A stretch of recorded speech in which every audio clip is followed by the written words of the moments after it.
of a velocity for, hey, looks like there's new demand here. That can't take 2, 3, 4, 5 years. And if we know, I think at some point, government will have to get involved if the scale is large, but it's much better to be able to point to something that's already scaled to hundreds of thousands or millions of people and say, government, use this as a model, now scale it to tens of millions and throw billions on it, than have government do it from scratch, which we know is not going to turn out. Probably requires some resetting of expectations too, because the sort of like the dream career trajectory has been you go to a great college and get enormous amounts of debt along the way, and then you become a software engineer at Google or some place like that, and that is maybe. And it's interesting that you mentioned teaching as an area, given that you see expanding, given that you're a technology platform, including AI, effectively for teaching students. So you don't imagine students being parked in front of Khanmigo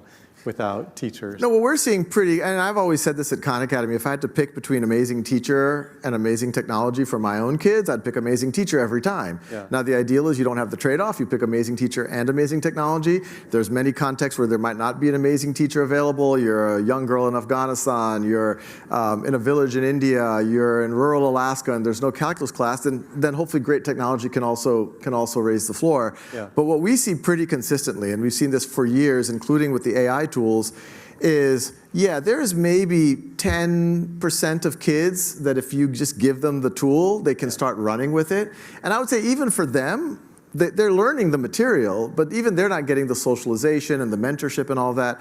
But for the other 90% of students, they really do need mentorship. They need adults to hold them accountable, to engage with them. So a lot of our energy, yes, we're trying to improve the software and the AI and that all every day, but it's also the human systems. How do we go into a district, make this something that teachers feel like they can understand, that's palatable, that they can see that this is helping their lives, not hurting it in any way? And that's where we're seeing the actual outcomes. Are there any lessons for companies that are bringing AI in from what you just talked about, that 10% of the students are naturally able to get traction with AI? Yeah, I secretly fear that I might have contributed a little bit to this. It seems like there's like 500 startups that are claiming they're going to create like new AI tutors and this and that, and what we have seen consistently, first of all, the way that you learn anything is to get practice at your learning edge. Yeah. And if you are stuck for whatever reason, there's other supports. And for many years, and others have made videos and articles and this and that and hints, and now AI is yet another support. But one, I don't think AI is quite ready to be on its own, able to walk you through but even if you imagine 4 or 5 years in the future, unless it's part of some type of a community, and frankly, unless it's tied to some type of a path towards meaningful credentials and employment, you're not going to have a lot of engagement from people. One thing to the earlier part of your question about all of the debt, we've all known that higher education is broken in some ways, even before the questions about entry-level jobs, et cetera. To get into debt, $300,000-$400,000 and maybe not get the job that you were thinking, and that's gotten even more uncertain now. Yeah. Doesn't make a lot of sense. So we are seriously exploring. I can't announce it yet. You can. But I can tell you what we're thinking about doing. Is can we create a high scale aspiration? When I say aspiration, it's not something that's just like a GED, like, oh, you needed a high school diploma, but something like a higher education, college degree, that if someone's able to achieve this, you would put them in the same category as someone who graduated summa cum laude from Harvard or Stanford. Yeah. That person that you want to be and I could even imagine a lot of kids who graduate from these top universities and we're still not sure if they have the skills, they would also go do this. But if we could do something that, just imagine, something that as opposed to $400,000 costs $5,000. Yeah. And anyone who can do it gets in, so there's not all this craziness about admissions. It's like, no, if you're capable, we have as much capacity as you need, and that we connect it with opportunity. We work with employers, so they not only say, oh, this is a degree, but this is a degree. One of the reasons why a really smart kid with a 1550 on their SAT might decide to go to Harvard instead of the full ride scholarship at their state university, say, well, I want to work at McKinsey, and McKinsey recruits at Harvard, and they don't recruit at my state university. But if we can show that this degree, actually, a McKinsey, a Google, a Goldman Sachs, a Bain, whatever, they view this, they're actually just as inclined to hire from here, then I think we can at least show a pathway on the higher education And side. that sounds like it's more than just a theoretical idea. Yeah. Yeah. It sounds like it's more just it seems like you're working out the specifics of how that could work. Yes, this is an active project we are working on for at both an undergraduate level and a graduate level, and I'm hoping in the next few months you'll hear much more details about keep us updated on that. Yes. I'm going to be in a lot of trouble with the many parents in this room and online if I don't ask you this question, which is, what should my child be learning to thrive in an AI world? You have to ask Sal what you tell them. Like, Yeah.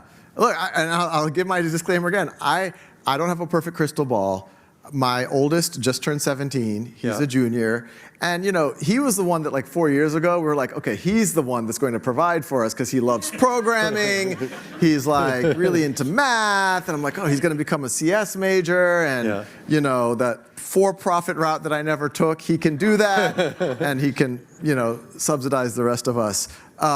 But I was talking to him recently, and he still loves. And at first I was like, oh, I don't know. But now I'm much more of like, no, you should do that because it's not like, 5-6 years ago, if someone wanted to be a physics major, it's not that like Google was trying to hire physicists, but they would respect a physics major because they would say, oh, you're smart, you obviously have strong analytical skills, you're hardworking. That's not an easy major. And it doesn't have to even be STEM majors. There's a lot of majors and a lot of programs where like someone looks at that young person and says, okay, they have good critical thinking, they can learn, et cetera, et cetera. So I would be, encourage your kids to still do something that provides those signals. But I think more than ever, these communication skills, these collaboration skills, salesmanship type skills that have always been important. I think these are going to be even more important. I even think about some of the engineers that will make the transition. We're starting to think more of like everyone's going to be a builder.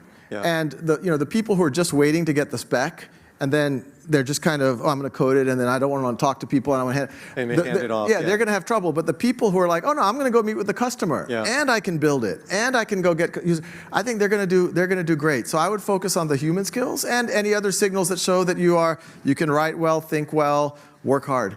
Yeah. So your son, who's like an overachiever in the STEM field, you're starting to think like maybe you should be studying philosophy or theology or something like. Now I'm more of like, no. It's so funny, the conversation. If you really want to be a computer science major, I support you. That's what I'm hearing. We're cool parents like that.